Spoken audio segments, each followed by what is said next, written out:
Hey everyone, I am Katie. I'm an assistant naturalist for the Allegheny County Parks Department, and today we are exploring the Latodami Nature Center, which is my stomping grounds. So if you're ready to go on this virtual hike and learn some really cool things about this very special place, come on and join me today. So of course, no trip to Latodami is complete without visiting our beautiful barn. So because there's a barn here, that infers that this was at one time a farm. So way back before Allegheny County owned this property, it was farmland, like most of North Park. And this property was owned by J.D. Brown, hence the name Brown Road. So J.D. Brown was a well-to-do Pittsburgh lawyer who always had dreams of owning a farm one day.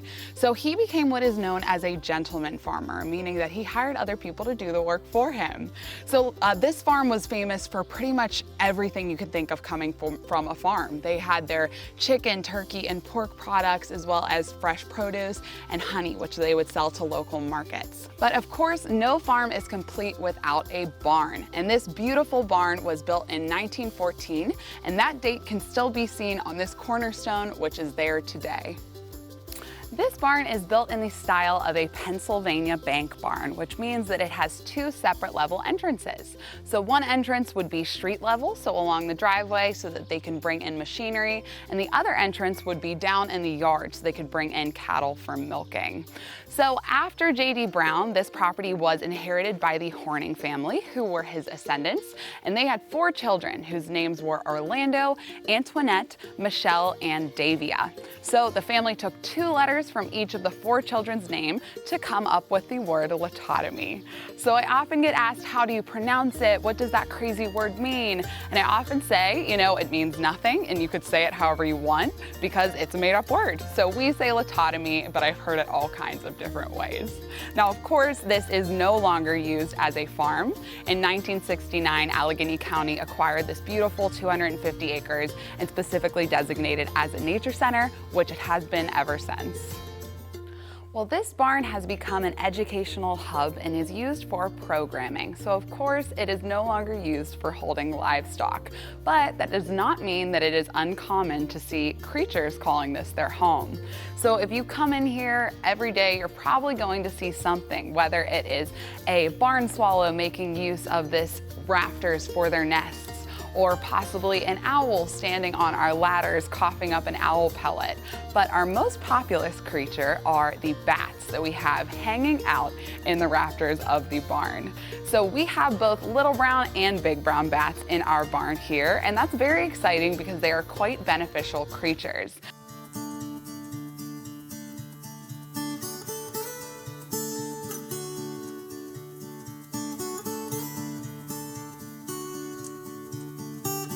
So as we are making our way up the hill, you may notice some really cool old concrete structures, which you will see off the beaten path.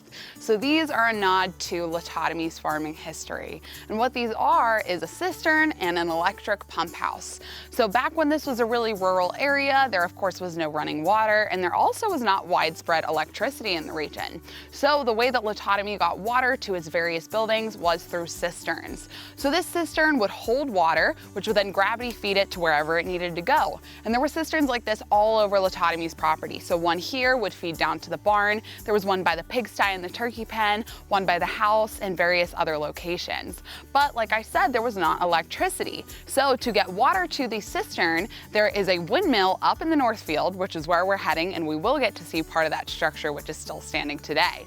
So that windmill would harness the energy of the wind to power an underground pump, which would pull up water and then gravity feed it down to this cistern. And since this cistern is a little bit higher than the barn right down below us, it would then gravity feed water down to the barn. But when electricity was finally brought to the region, the electric pump house was built, which would take place of the windmill for water pumping.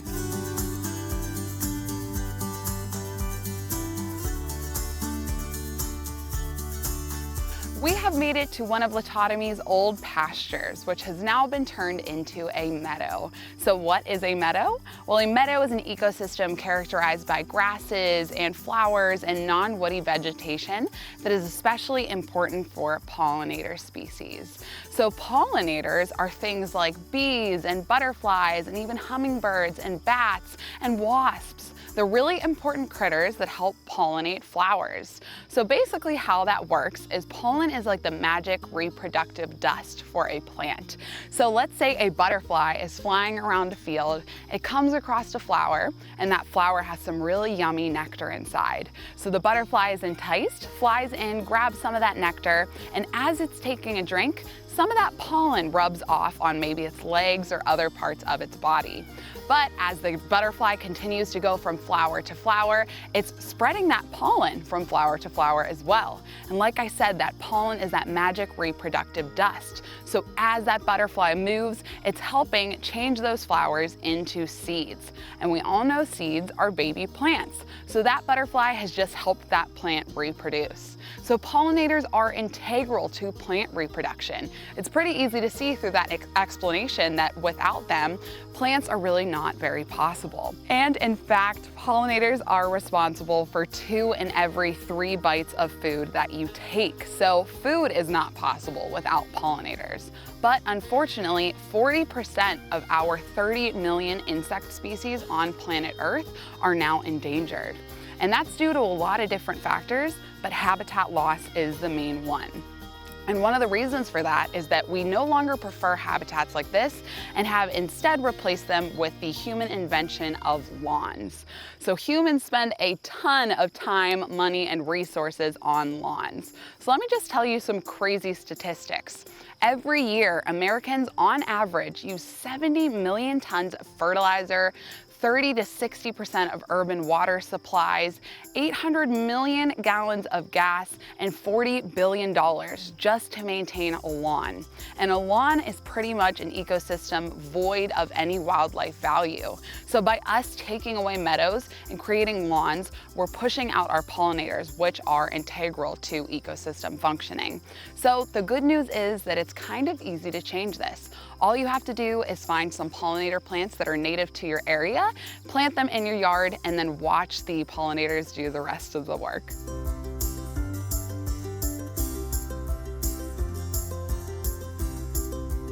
We have made it to the forest, which is pretty much the polar opposite of a meadow because it is entirely woody vegetation. So if you are from Pennsylvania, you are used to seeing forests all around you, and you probably know that Pennsylvania was named for its forests, Penn's Woods.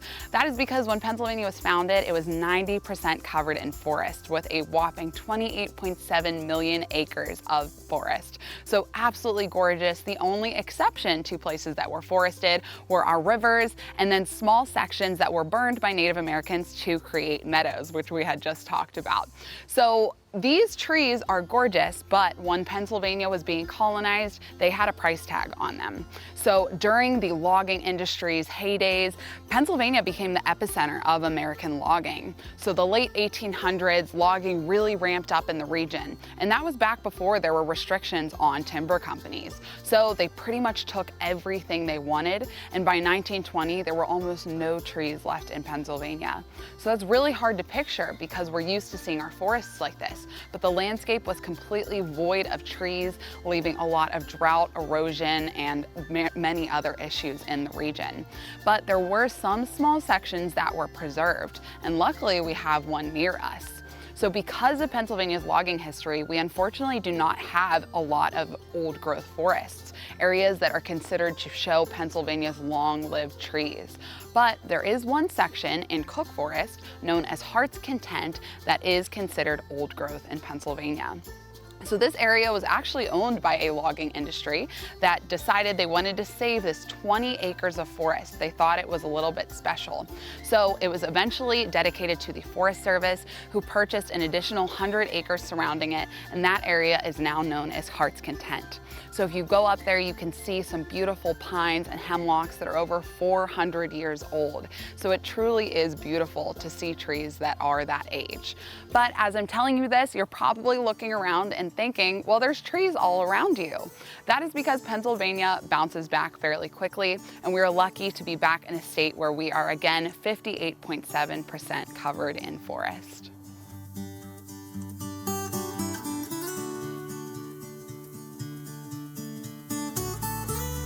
Welcome to the North Field, which is probably my favorite spot in North Park, but maybe I'm a little biased, I don't know. But this field here used to be the cropland for the Latodami farm and was sharecropped with the Reichold family all the way up until 1999. So here in this cropland, they rotated corn, wheat, hay, and alfalfa every year. And another nod to Latodami's farming past in this area is the windmill, part of the windmill structure that is still standing on the southern part of the field. But of course, this is no longer used as cropland and has instead become a wonderfully productive meadow. So as we're standing here, you'll probably notice all these beautiful flowers with tons of insects doing their very important jobs of helping take those flowers to seed and helping them reproduce. So in this meadow ecosystem, one of the really cool plants that we have is milkweed, and it is all over the place. So this is one milkweed plant right here. And if you've heard the term milkweed before, you probably heard it used in conjunction with monarch butterflies. And that is because milkweed is the larval food plant for the monarch butterfly. So a monarch, when she lays her egg on the underside of the leaf, that egg eventually hatches to show a teeny tiny little caterpillar. And that caterpillar will eat and eat and eat this plant nonstop as it grows, and it'll grow big enough to form its cocoon and eventually turn into an adult butterfly. So if you're looking at milkweed and you break off a little tiny piece of this leaf, you'll quickly notice some milky sap start to leak out. So it's milky in color and it's very latexy, hence the name milkweed. So this sap is actually poisonous, meaning that the monarch butterfly and the monarch caterpillar, because it eats the plant, it itself is poisonous as well. So that monarch butterfly has those bright orangish red and black colors that tell predators, I am poisonous, do not eat me. So this is something that you'll see in nature, especially on the milkweed plant. All of the critters that make use of this as a food source have that same kind of reddish, orange, and black coloration. So that is known as aposematic coloration in nature, where a prey species warns a predator just from the colors that are on its body. So of course that's advantageous. That bird or whatever it is doesn't even need to take a bite to find out that eating that will either make them sick or possibly kill them. They could just look at it and know to stay away. So of course, other insects have taken note, namely the viceroy butterfly. So if you've ever seen a viceroy, it looks almost identical to a monarch. There's just one extra little black stripe on one of their wings. But the viceroy does not eat milkweed, meaning it is not poisonous. But it has learned over years and years of evolution to mimic those colors of the monarch. So this is known as Batesian mimicry, when a harmless organism kind of learns over evolution to imitate a harmful organism, and that is beneficial to them because that same bird will think, oh, that's a monarch, those colors tell me it's poisonous, I'm going to stay away. So pretty cool how nature interacts over thousands of years to evolve into a really intricate ecosystem, and a meadow is a perfect example of that.